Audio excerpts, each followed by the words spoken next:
It's okay to have preferences when we're playing the guitar. The problem is when they become prisons. Welcome to Guitar Nutrition. I'm Matt. In this video, I'm going to show you how to tell whether the thing that you like to do on the guitar is just your preference or whether you're actually sticking yourself in a cell and sitting there in guitar prison. When it comes to playing the guitar, our preferences are what we choose to do because they are the shapes that we like to play. A lot of guitarists will gravitate towards pentatonic pattern 1. This is like the pentatonic shape when it comes to playing the guitar. And I think most people would say this is their preference in terms of shapes they might play. I know it's my preference, but if this shape is the only one you can play, then you have to ask yourself, is it a preference or is it a prison? If you're not comfortable playing the other pentatonic patterns, then are you actually choosing to use pentatonic pattern 1? I used to think this back in the day. I would get concerned that I kept gravitating towards pattern 1. And I think, do I need to spend more time practicing the others? I could play them all, no problem. But when I was improvising and that kind of thing, I always would gravitate towards pattern 1. And it took me a while before I realized that actually this was just my preference. I was equally comfortable playing in the other shapes. I just didn't like them as much. Another common prison that a lot of players will have when it comes to the pentatonic shapes is the root note that they're used to playing it from. Back in the day, I had this problem, I realized, where if I was soloing and I got lost, I would always revert back to my root note on the low E string because that's where I was most comfortable playing from. And this became a problem because if you're soloing on the high E string, up a few patterns, then all of a sudden you get lost. You got to jump back down, at least mentally, to the low E string to figure out where you are. This was a prison for me. I didn't know how to play from anywhere other than the low E string when I was in a situation that was kind of stressful, whether that was a live soloing situation or something like that. So when I realized this, I decided that I would only practice soloing from the high E string for a while. I think, if I recall correctly, I decided to not even use the 3 bass strings. I was only allowed to play on the top 3 strings. And that forced me to break out of this prison that I had inadvertently put myself in. And then if I wanted to think about the root note as being on the low strings, then I could. But it wasn't a prison at that point. That would have been a preference. Now, only relying on one root note is actually kind of a problem and will limit you and hold you back. That's a conversation for another video. But if you do want some help getting the notes on the fretboard down, check out the fretboard memorization course linked in the description. This is the easiest, most effective way to learn the notes on the fretboard without a lot of the downsides that come from memorizing patterns and that kind of thing.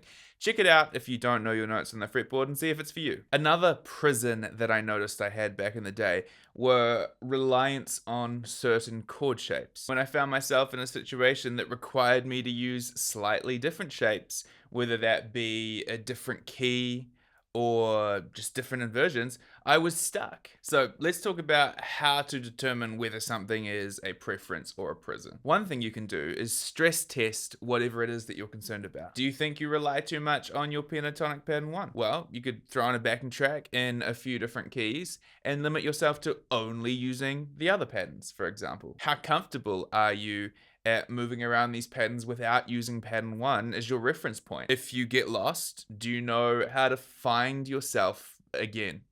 If not, then it's a good chance that pattern 1 is not your preference, but actually a prison that you're stuck inside. Or maybe, like me, you're wondering whether or not the chords that you were using are a prison. Well, find a chord progression, try and play it using a number of different types of chord shapes. Can you do it with bar chords? Can you do it with open chords? Can you do it with triads? Can you do it with triads in a different place? Can you do it with drop 2 chords? Can you do it with 7th chords? There's a whole lot of different ways you can test this. And if the answer is no, then there's a good chance that it's actually a prison, not your preference. Another prison we might have when it comes to improvising is always playing the same licks or the same rhythms or starting on the same beat, doing the same stuff. Sometimes it's hard to tell if you're doing this in the moment. So record a video of yourself, watch it back, and see how you judge your performance. Another really good question you can ask yourself is, are your choices intentional? Are you choosing to play in that position or use that chord shape because you actually prefer how it sounds, or you actually prefer how it feels under the fingers? Or is it just because you lack confidence elsewhere? So you've identified a prison. How do we overcome that? How do we break out of the prison? What we have to do is expand our comfort zones. And the best way to do this is to put restrictions around how you're going to practice and keep them small. We don't need to get kind of silly with it. Often the more specific your restrictions are, the easier it is to grow in those areas. So for example, if you feel like you were stuck using pattern 1, that's your go-to, and you found out that actually that's a prison you have, maybe now you say to yourself, okay, I'm only gonna practice soloing using pattern 5 for a while. What you might like to do is identify where your root notes are in pattern 5 and practice soloing in pattern 5 until you're comfortable with pattern 5. Then, maybe after it's no longer a prison for you, you reincorporate pattern 1 back in and practice moving between pattern 5 and pattern 1, making sure that when you get stuck or when you get lost, you're possibly referencing pattern 5 as well as pattern 1. Or maybe, like I did, you found out that your prison was sticking with the bass notes. Then you might decide to only practice soloing, thinking about the treble strings as a root note. Or if you're working on getting comfortable with other root notes because you've been practicing the notes on the fretboard, maybe you start thinking about those while you're soloing. The thing about developing fluency on the guitar is that the better you get at something, the easier it becomes and the more difficult everything else seems relative to that thing. Good example of this is people starting out. When they're a beginner, they have no frame of reference for how hard things are. They get some open chords down, they learn to strum, they're away. Then perhaps they start looking at bar chords down the line. Now, bar chords require a bit more strength in the fingers than an open chord, for example, but they're not that much harder, really. Yet, a lot of people think that bar chords are so hard, open chords, like, that was fine. Bar chords are really hard, and then they just get stuck playing open chords. But what's actually happening is the more they play the open chords, the better they get with those, the more fluent they get with those. And compared to the open chords, which they know really, really well, bar chords seem really, really hard. But they're not any harder than the open chords were when they first started playing the guitar. It's just that they're a lot more familiar with those. So with this principle, a really good thing you can do when you're practicing is a little bit of a self-audit.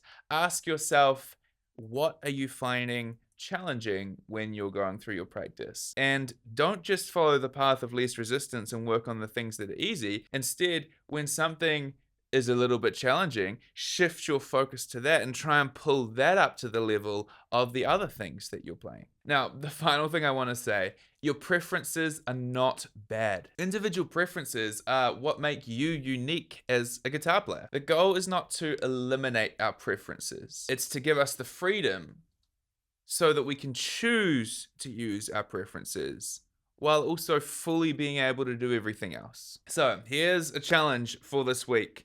I want you, when you're practicing, to pick one thing that you reckon is a preference and refuse to use it.